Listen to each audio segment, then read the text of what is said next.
Yes, sir. Read the question. A particle moves from a point 2I cap plus 4j cap m at t is equal to 0 with an initial velocity 5I cap plus 4j cap meter per second. It is acted upon by a constant force which produces a constant acceleration of 4I cap plus 4j cap meter per second square. What is the distance of the particle from the origin at time 2 seconds? Okay, thank you. This question is looking very big, but it is very easy. Okay, the what information given first you should understand. The particle moves from the point from where the position of the particle is given, that is 2I cap plus 4j cap. This is meter. So it has some initial velocity also, that is 5I cap plus 4j cap.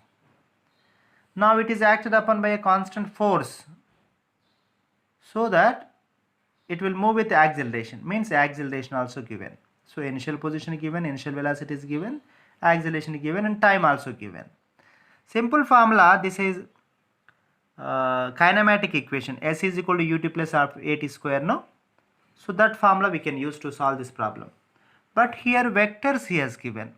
So same formulas we can apply for vectors also. It is not difficult. You see the solution, you will understand.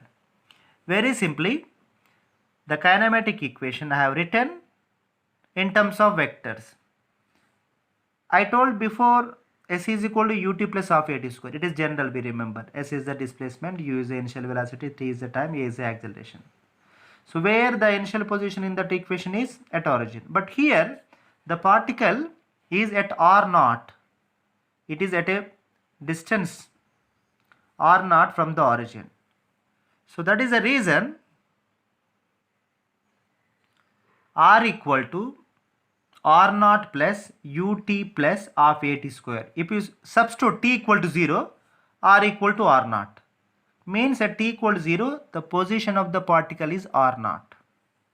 Okay, this condition is satisfied. Now we will substitute one by one. What is R0 initial position given? 2I cap plus 4j cap meter. What is the initial velocity given? Simply write down 5I cap plus 4j cap meter per second.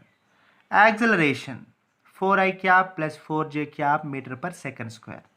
Now we are going to calculate the position of the particle at t equal 2 seconds. That also you substitute. Very easy. After substituting, you add the components of I cap and components of j cap separately. I cap is along x direction, j cap is along y direction. So you simply add them accordingly. The final position of the particle, it will come like this. Okay, this is very simple how to add. All I cap components you are adding, all j cap components you are adding, finally you are getting the position of the particle is 20 I cap plus 20 j cap. Okay, so this is a position in the vector form, but actually what we want, the magnitude. Simply take the magnitude of the vector, square root of 20 square plus 20 square, because it is r equal to 20 I cap plus 20 j cap is, this is simple formula. Okay, we know that r equal to ai cap plus bj cap. In that case, square root of a square plus b square, no, it is similar. Here a and b place 20 20 is there. So that is the reason I am using this and substituting square root of 20 square plus 20 square, that is equal to 20 into root 2 meter. Option 1 is correct. This is simple. You can solve this problem within 2 minutes. Okay, any doubt in this? No, sir.